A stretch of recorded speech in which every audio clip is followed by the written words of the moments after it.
Berbicara soal evaluasi Pak, mungkin yang perlu dievaluasi juga adalah bagaimana tindakan penumpasan KKB, kelompok kriminal bersenjata di Papua yang juga melibatkan anggota TNI.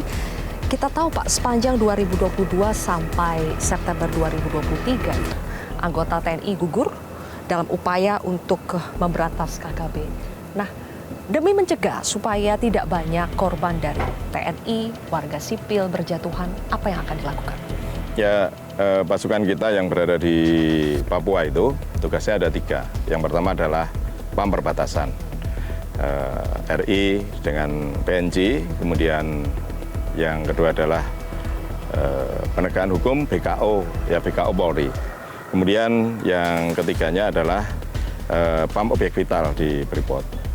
Dan pasukan kita yang kemarin banyak yang operasi yang BKO pada Polri, karena memang di daerah pegunungan yang kerawanannya sangat tinggi. Ya, adanya kelompok-kelompok bersenjata yang selalu mengganggu keamanan distrik, mengganggu keamanan wilayah di situ. Sehingga kita membantu masyarakat, melindungi masyarakat dari bahaya KKB tersebut. Ya, tentunya dalam kontak tembak ini tidak kita saja, juga ada KKB yang ditangkap, juga ada KKB yang tertembak, juga ada. Ya, tentunya risiko suatu tugas ya sebagai TNI yang tadi Patriot NKRI tadi dalam melaksanakan tugas untuk negara. Ada peristiwa penembakan dan teror lainnya yang dilakukan oleh KKB Pak, terus terjadi di Papua. Kami catat ini per Sabtu 29 September lalu, tim gabungan Satgas Damai Kartens itu menembak mati 5 anggota KKB di distrik Serambakon, Pegunungan Bintang, Papua Pegunungan. Pertanyaannya, apakah pendekatan senjata yang lebih intensif itu sudah menjadi strategi yang dipakai saat ini, Pak? Tidak.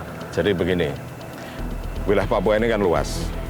Dan daerah Papua juga banyak yang aman dibanding yang tadi, yang gangguan KKB. Yang gangguan KKB ini kalau nggak salah saya petakan ini hanya 8 tempat saja, 8 distrik yang kerawanannya tinggi di daerah Papua Pegunungan. Tapi yang lain-lain aman-aman saja dan tenang semuanya. Dan prajurit kita juga melaksanakan kegiatan kewilayahan tersebut, melaksanakan kegiatan teritorial, komunikasi sosial, bahkan mengisi di pos-pos yandu, bahkan mengajar para murid-murid sekolah di sana yang gurunya kurang, kita melengkapi di situ, bahkan juga bercocok tanam bersama mereka. Jadi lebih banyak kegiatan prajurit kita yang kegiatan-kegiatan teritorial membantu masyarakat dibanding untuk itu. Ini sebenarnya sebagian kecil, ya mungkin karena media lebih tertarik ke itu, sehingga yang dimunculkan selalu itu terus. Kami tertarik juga untuk tahu masa depan TNI di usianya nanti yang ke-79 dan seterusnya itu seperti apa. Yang menarik juga ingin kami ketahui Pak adalah soal bagaimana TNI dengan berbagai tantangan dan kompleksitas yang dihadapi oleh TNI saat ini. Adakah kebijakan prioritas yang akan Bapak dorong sebelum memasuki usia pensiun, Pak? Ya, tentunya kan dari sisi tugas-tugas TNI, ya khususnya untuk sinergitas TNI tadi. TNI ini kan dari darat, laut, udara. Ya. Nah ini dalam melaksanakan tugas ini selalu kuncinya juga harus bersama-sama. Ya.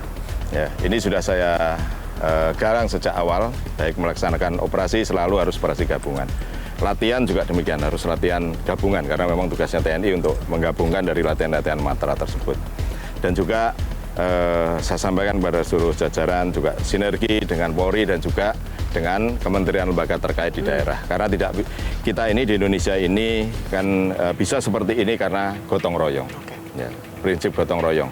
Bahkan kita pernah menyelesaikan kasus COVID dengan baik berkat siapa? Nggak ada siapa-siapa ya, semuanya, kita semua, TNI, Polri, kementerian lembaga lain semuanya. Nah tentunya saya mendorong para prajurit TNI untuk bersama-sama menjaga kedaulatan negara Indonesia ini, menjaga keutuhan NKRI juga harus bersamaan. Jalin kebersamaan dengan TNI, baik TNI Darat, Laut, maupun Udara, juga dengan Polri, juga komponen bangsa lainnya, dimanapun TNI berada. Kemudian juga tadi, kemudian tadi yang saya sampaikan dengan Patriot tadi, prajurit yang profesional, modern, tangguh tadi, itu juga menjadi kunci. Karena tanpa kita TNI tangguh, tidak mungkin bisa melaksanakan tugas dengan cemerlang, tidak melaksanakan tugas dengan baik.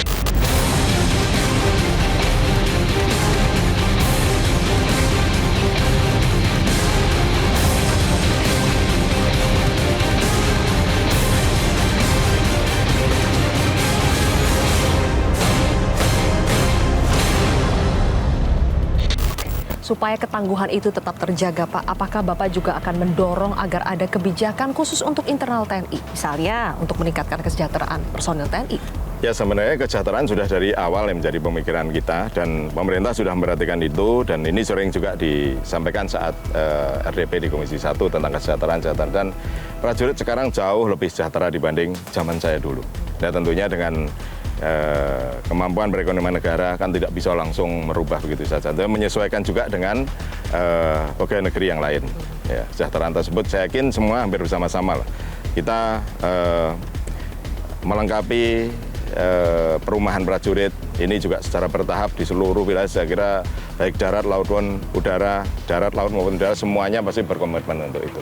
Dan hampir setiap tahun pasti ada pembangunan perumahan prajurit, baik perumahan jabatan maupun perumahan dinas untuk prajurit pasti ada. Karena jumlahnya banyak tadi, sehingga tidak bisa langsung selesai semuanya. Tentunya setiap tahun pasti ada anggaran-anggaran untuk kesejahteraan prajurit. Oke. Terakhir, Bapak Panglima, sesuai dengan tema HUT TNI tahun ini yang ke-78, pengawal demokrasi untuk Indonesia maju. Bagaimana TNI berupaya untuk menjadi bagian dari Indonesia maju itu, Pak? Apa yang akan dilakukan TNI ke depan? Ya itu tadi, tentunya kita mengawal kementerian lembaga yang lain, mengawal masyarakat Indonesia yang ingin maju tersebut dengan tugas-tugas TNI yang ada. Yaitu dengan netral tadi. Ya, dengan netral dulu, kemudian kita mengawal apa yang menjadi tujuan dari pembangunan ini apa, pembangunan di mana. Ya tentunya kita akan mengawal itu. Ya sehingga untuk menuju Indonesia maju, ya tentunya kita juga harus ikut berperan serta dengan juga tadi TNI yang profesional, modern, tangguh tadi. Ya kembali lagi pasti akan nanti ke situ. Untuk bisa mengawal tentunya harus profesional, harus modern, juga harus tangguh. Tentunya kami akan kembali dan konsisten pada tugas pokok yang diemban TNI. Nggak akan kemana-mana dengan itu, sehingga kalau kita dengan kita konsisten saja dengan tugas pokok itu, dengan tugas pokok yang besar ini, saya yakin ini bisa untuk mengawal Indonesia maju. Baik, konsisten dengan tugas pokok, tetap netral, dan tetap menjadi patriot NKRI yang tangguh, modern, dan profesional. Terima kasih Bapak Panglima TNI Laksamana Yudo Margono sudah bergabung bersama Metro TV di acara Special Interview HUT ke-78 TNI. Jelajahi cara baru mendapatkan informasi. Download Metro TV Extend sekarang.